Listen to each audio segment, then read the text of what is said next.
140 tahun, seorang pria terjebak ke dunia murim. Ia hanya dibekali buku martial art dan sistem. Saat mencapai Supreme Sword Emperor, ia dikembalikan ke bumi dengan keadaan bumi yang sudah berubah. Video ini merupakan kelanjutan cerita dari part sebelumnya. Di cerita sebelumnya, Cha Xinion bersama Altair berhadapan dengan pasukan gabungan Demon Lord. Di sisi lain, Demon Jerikun berhasil melewati celah ke bumi dan mulai membuat keributan di Lab San Francisco. Kemudian setelah mengalahkan dua Demon Lord, Xinion kini berhadapan dengan Naznel yang terkuat di antara para Demon Lord. Berlanjut ke situasi di bumi, Li Jihye tumbang terkena serangan Jerikun. Makhluk-makhluk Demon terus menyerang. Dinding es lalu diciptakan. Eun Seo langsung mendekati Jihye. Sadarlah wakil pemimpin Guild, apa Anda baik-baik saja? Jihye lalu memberi telepati. Aku tidak apa-apa, tapi aku menyadari sesuatu. Aku sadar dia memiliki kebiasaan yang aneh. Itu pasti kelemahannya. Jadi kalian berdua, bisakah kalian membantuku sekali lagi? Mari lakukan hal yang sama. Mereka bertiga langsung berdiri. Baiklah wakil pemimpin, kami akan menarik perhatiannya. Jadi lakukan yang terbaik. Mereka kembali beraksi. Ice Snowy Field, area di sekitar langsung diselimuti es. Berhenti bersembunyi dan lawan aku secara langsung.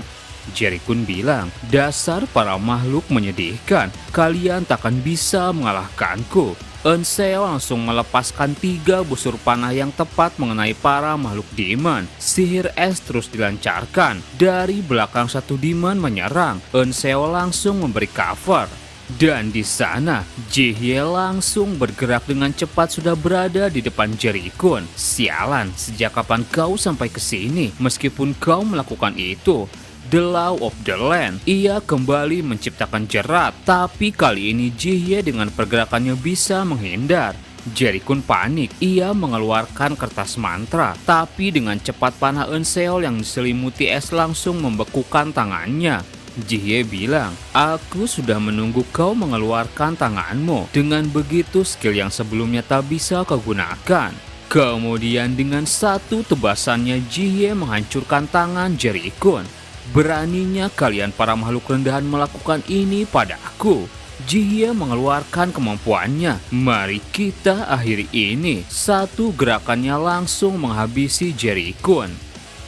Setelah itu Jihye bilang, Xinion tidak akan membiarkan Demon menyerang bumi. Aku jadi khawatir. Semoga tidak terjadi masalah di sana.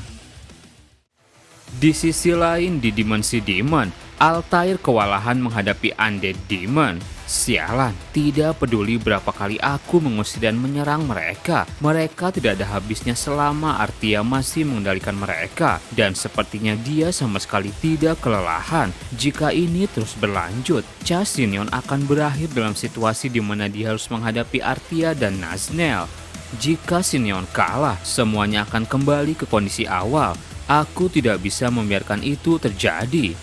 Ia mengeluarkan kembali energinya. Meskipun aku mati, aku harus bisa membawa Artia bersamaku. Dan tiba-tiba, Kalpadin dan Alex datang memasuki pertarungan. Bala bantuan tiba, kami tidak bisa duduk diam saja, jadi kami datang mencari mereka.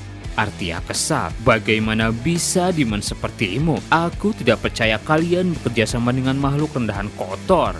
Kalpadin hanya tertawa. Memangnya kenapa? Yang paling kuatlah yang terbaik, bukan? Mereka berdua langsung menghabisi para undead. Kalpadin bilang, hei Kadal, dari tadi kau hanya dipukuli saja bukan? Kami akan menghadapi sisanya, jadi fokus saja pada menangkap Demon Lord. Altair menjawab, ini pertama kalinya aku melihat klan Demon sangat bisa diandalkan. Altair langsung mendekati Artia. Ini waktunya untuk mengakhiri ini. Sementara itu Xinion dan Naznel kini saling berhadapan. Naznel bilang, seperti yang kau katakan, akulah sang jenderal. Tapi tiba-tiba Naznel mendengar suara dari Dewa Iblis. Naznel sontak heran, apa ini? Dewa Iblis berkata, "Akhirnya kau bisa mendengarkan suaraku, Naznel. Karena tingkahmu terlalu rendah, aku tidak punya pilihan lain selain memanggilmu seperti ini untuk berbicara dengan benar." Naznel bertanya, "Memangnya kau ini siapa? Bagaimana kau bisa mengetahuiku?" Naznel kemudian menyadari sesuatu. Tunggu, hawa kehadiran yang luar biasa dan cara bicara yang tidak dapat dipahami. Ia bilang, "Rasa hormat yang kurasakan secara tidak sadar. Apa kau Dewa Iblis?" Dewa Iblis menjawab, "Itu benar keturunanku, hanya anak yang menentang para dewa yang bisa mendengarkan suaraku. Tapi sekarang situasinya menyedihkan sekali." Naznel kesal. "Semua dimenelot kecuali diriku sudah tumbang. Apa kau berkata kau baru saja ingin ikut campur?" Dewa Iblis hanya tersenyum. "Dasar bocah kurang ajar. Dewa harus tetap menetap dalam mortal realm. Seorang mortal tidak bisa mengganggu wilayah para mortal. Saat kau menghabisi para Dragon Blood, apa dewa mereka ikut campur? Tidak, bukan." Naznel tambah kesal. "Lalu kenapa kau ikut campur sekarang?" Dewa Iblis menjawab, "Lawanmu adalah mortal yang melewati berbagai dimensi." Naznel sontak kaget. "Manusia itu, apa kau ingin berkata dia hampir menjadi dewa?" Dewa Iblis lalu tersenyum. "Hampir benar, lebih tepatnya dia adalah makhluk yang menolak untuk menjadi dewa. Meskipun dia saat ini kelelahan, seorang immortal tetaplah immortal. Jika kau langsung menghadapinya, kau hanya akan mendapatkan kematian. Karena itu apa yang kita butuhkan adalah waktu. Mulai sekarang yang harus kau lakukan adalah mundur. Dan aku punya rencana." Sementara itu di pertarungan Altair, ia berubah ke bentuk manusia dan mulai menyerang dengan tombaknya. Artia bisa menangkis. "Apa kau berencana melawanku dengan menggunakan tombak? Apa itu masuk akal?" Artia menggerakkan tombaknya mulai menyerang. Altair bisa menangkis, menyerang balik, tapi bisa dihindari Artia. Kemudian Altair menyelimuti tombaknya dengan Dragonic Energy. "Aku sudah mencari cara mengakhiri paling menyakitkan untukmu." Ia melompat dan siap menyerang. Serangan itu tak bisa ditahan tombak Artia. Tombaknya terbelah. Serangan Altair melukai Artia.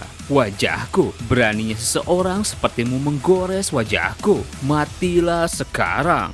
Artia mengeluarkan banyak tombak energi. Satu pergerakannya bisa dihindari Altair. "Aku sudah tahu semua pola seranganmu." Artia kesal. "Mustahil kau bisa melakukannya." Dengan cepat Altair sudah berada di dekatnya dan berkata, "Itu karena aku sudah menganalisa teknik-teknik tombakmu untuk waktu yang lama." Artia langsung mengambil tombaknya dan siap menyerang. Tapi dengan gerakan yang lebih cepat, tombak Altair bisa menembus tubuh Artia. Artia heran. "Kau tidak menghindarinya meskipun kau tahu seranganku bisa membunuhmu. Kenapa kau tidak menghindarinya?" Altair menerima serangan di bahunya. Ia menjawab, "Karena tidak masalah jika aku mati, selama aku bisa membalaskan dendam rasku yang mati." Kemudian perlahan-lahan tubuh Artia menghilang. Altair berkata, "Mungkin dengan cara ini mereka akhirnya bisa beristirahat dengan damai." Artia berhasil dikalahkan. Semua undead kembali tumbang.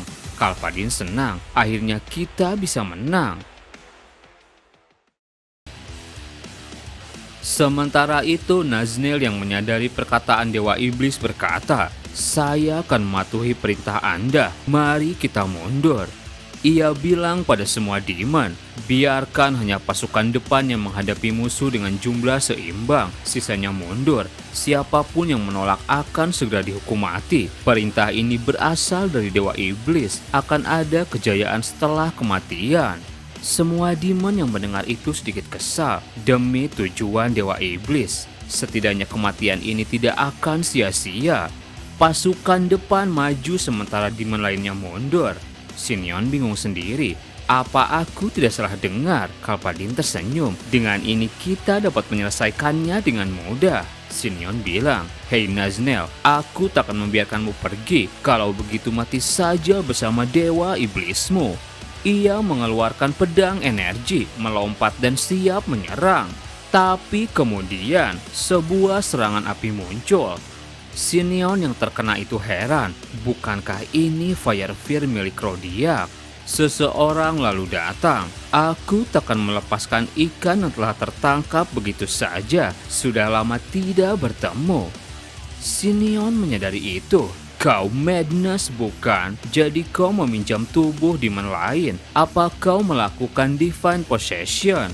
Sineon sejenak teringat perbincangannya dengan Dewi. Sang Dewi mengatakan ada beberapa cara para dewa dapat turun tangan ke dunia bawah. Pertama, memberikan sebagian kekuatan mereka sebagai berkah. Kedua, mereka bisa untuk sementara waktu merasuki tubuh sebagai incarnation. Dan terakhir, menyalin tubuh asli mereka dan turun langsung sebagai inkarnasi. Madness lalu berkata, jadi kau tahu tentang Divine Possession? Sineon meledek, aku tahu itu sedikit, tapi bukankah sudah terlambat? Seharusnya kau melakukan lebih awal sebelum semuanya tewas. Madness berkata, urusan dunia bawah adalah milik dunia bawah, tapi seseorang sepertimu yang membuat kekacauan, aku tidak bisa membiarkannya. Madness mengeluarkan ledakan api. Ia bergerak cepat sudah berada di hadapan Sineon. Tunjukkan seluruh kekuatanmu, Demon Domain. Madness menciptakan domain untuk bertarung 1 lawan 1. Madness menyerang ke segala arah, tapi Sineon bisa menghindarinya. Sineon berkata, begitu seharusnya kau tidak turun ke sini untuk ngobrol denganku saja, bukan? Madness menjawab, jangan berpikir kau bisa mati dengan mudah. Jika kamu terkena sekali saja apiku, tubuhmu tidak akan pernah kembali seperti semula. Sineon terus bisa menghindari badai api. Sineon balik menyerang. Tidak ada bedanya kekuatan Demon Lord atau Dewa Iblis. Semuanya sama saja. Sineon memberi tendangan yang membuat Madness terpental. Sineon bilang, kau tidak lebih hebat daripada Duraus. Mari kita akhiri dengan cepat karena aku sedang sibuk. Madness hanya tertawa. Kau pikir semuanya akan berjalan sesuai keinginan? Madness mengeluarkan api naga. Sineon langsung menghindarinya. Ia kembali menebas dengan pedang energi. Seranganmu memang lebih halus dari milik Rodiak, tapi aku tidak melihat perbedaan yang berarti. Jadi mari kita akhiri saja. Tapi kemudian, seorang demon datang memasuki domain. Sineon heran. Tak kusangka ada makhluk lain yang memasuki wilayah domain ini. Aku belum pernah melihat hal seperti ini sebelumnya. Demon tersebut berkata, ini pertama kalinya melihat manusia sepertimu. Perkenalkan, aku Nightmare.